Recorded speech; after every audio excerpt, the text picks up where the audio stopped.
สวัสดีครับวันนี้ผมจะมารีวิวหนังสือที่ชื่อว่านิเวศวิกฤตความรู้กับวิวาทะหนังสือเล่มนี้ไม่ใช่หนังสืออ่านเล่นทั่วไปนะครับแต่มันเป็นงานที่รวมทั้งงานวิจัยและบทวิพากษ์ทางสังคมโดยมี2นักคิดสำคัญของไทยคือศาสตราจารย์ดอกเตอรยศสันตสมบัติและศาสตราจารย์ดอกเตอรอัมมานสยามวาลาซึ่งต่างมองเรื่องความรู้ผ่านคนละมุมมอง มุมมองของมนุษยวิทยาและมุมมองของเศรษฐศาสตร์พูดตรงๆเลยนะครับตอนแรกผมคิดว่ามันจะอ่านยากมากแต่พอได้ลองจริงๆแล้วมันกลายเป็นหนังสือที่เขย่าความคิดเราได้เลยก่อนอื่นนะครับเรามาทำความรู้จักกับทั้ง2ท่านกันเลยดีกว่าท่านแรกนะครับศาสตราจารย์ดอกเตอรยศสันตสมบัติเป็นนักมนุษยวิทยาที่ทำงานวิจัยเรื่องวัฒนธรรมชุมชนและความรู้ท้องถิ่นท่านมีมุมมองว่าสังคมไทย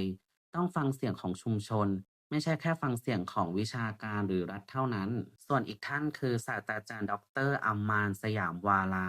เป็นนักเศรษฐศาสตร์ชั้นนำของไทย เป็นคนที่มักตั้งคำถามกับนโยบายรัฐ และเชื่อว่าการพัฒนาเศรษฐกิจต้องอิงข้อมูลจริง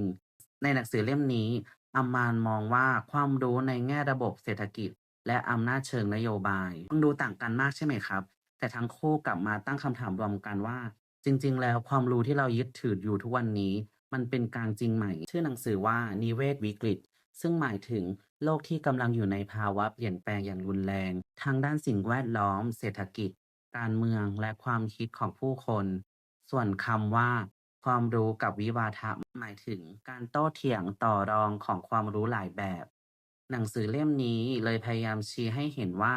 เวลาเกิดวิกฤตไม่ว่าจะเป็นวิกฤตสิ่งแวดล้อมวิกฤตเศรษฐกิจหรือแม้แต่วิกฤตทางสังคมสิ่งที่เราคิดว่ารู้มันอาจจะไม่จริงทั้งหมดก็ได้และความรู้แบบใหม่ๆก็กำลังเกิดขึ้นเพื่อตอบสนองสถานการณ์นั้นประเด็นหลักๆของหนังสือคือความรู้ไม่เคยเป็นกลางเพราะทุกความรู้มีที่มาอำนาจและผลประโยชน์อยู่เบื้องหลังเสมอ ศาสตราจารย์ดอกเตอรยศบอกว่าความรู้ไม่ได้ลอยอยู่ในอากาศแต่มันผูกพันกับวัฒนธรรมภาษาและอำนาจทางสังคมในขณะที่ศาสตราจารย์ดอกเตอรอัมมานมองว่าความรู้มักถูกนำไปใช้เพื่อผลักดันนโยบายแต่บางครั้งก็ถูกใช้เพื่อสร้างอำนาจของคนในบางกลุ่มพูดง่ายๆคือความรู้ไม่ใช่แค่ข้อมูลแต่มันคือเครื่องมือทางอำนาจในหนังสือเขายกตัวอย่างให้หลายกรณีเช่น เรื่องความรู้ทางวิทยาศาสตร์กับความรู้ท้องถิ่นบางครั้งนักวิทยาศาสตร์มองว่าความรู้ของชาวบ้านไม่มีเหตุผลแต่ในหลายกรณีความรู้ของชาวบ้านกับช่วยรักษาทรัพยากรได้ดีกว่าเทคโนโลยีสมัยใหม่เสียอีกนี่แหละครับที่หนังสืออยากให้เราเห็นว่าความรู้ไม่ได้มีแค่แบบเดียวและไม่ควรปฏิเสธกันเพียงเพราะมันต่างจากสิ่งที่เราคุ้นเคยในส่วนของวิวาทะ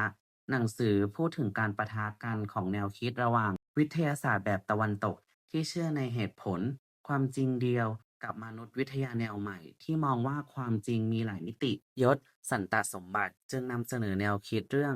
ความรู้เชิงวัฒนธรรมที่มองว่าความรู้ของแต่ละสังคมมีคุณค่าในแบบของตัวเองส่วนอัมมานมองจากมุมมองเศรษฐกิจเขามองว่าเวลานโยบายพัฒนาใช้ข้อมูลหรือข้อมูลบางแบบ มันอาจทำให้เกิดความเหลื่อมล้ำ เพราะความรู้แบบนั้นมักมาจากคนที่มีอำนาจ ดังนั้นวิวาทะในหนังสือไม่ใช่แค่การเถียงกัน แต่เป็นการเปิดพื้นที่ให้ความรู้หลากหลายได้คุยกันอย่างเท่าเทียม ผมคิดว่าสารที่สำคัญของหนังสือคือเราควรรู้เท่าทันความรู้ และตั้งคำถามกับสิ่งที่เราเชื่อว่าเป็นจริง หนังสือเล่มนี้ไม่ได้บอกว่าความรู้แบบไหนผิดหรือแบบไหนถูก แต่มันชวนให้เราเห็นว่าทุกความรู้มีบริบทมีอคติและมีประวัติของมันเอง ดังนั้นการเข้าใจความรู้คือการเข้าใจโลกและเข้าใจตัวเราเองด้วย ส่วนตัวผมแล้วผมรู้สึกว่าหนังสือเล่มเนี้ยมันอ่านยากมากๆในตอนแรก เพราะมันเป็นหนังสือเชิงแนวคิดวิชาการและใช้ภาษาที่ลึกซึ้งแต่พออ่านไปแล้วเนี่ยมันเริ่มเชื่อมโยงกับสิ่งรอบตัวเราและมันกลับมาสนุกมากๆ มันทำให้เรามองข่าวมองนโยบายหรือแม้แต่วิธีคิดของคนอื่นด้วยสายตาที่เปิดกว้างขึ้นซึ่งมันทำให้ผมรู้สึกว่าเปลี่ยนวิธีที่เรามองความจริงไปได้เลยจากเดิมที่คิดว่ามีแต่คำตอบเดียวกลายเป็นเห็นว่าความจริงมีหลายด้านมากกว่าที่เราคิดเสียอีกในหนังสือเล่มนี้มีประโยคหนึ่งที่ผมชอบมากๆซึ่งเขาบอกว่าการรู้เท่าทันความรู้คืออิสรภาพทางความคิดผมว่ามันตรงมากๆเพราะถ้าเราไม่ตั้งคำถามกับสิ่งที่เราเชื่อ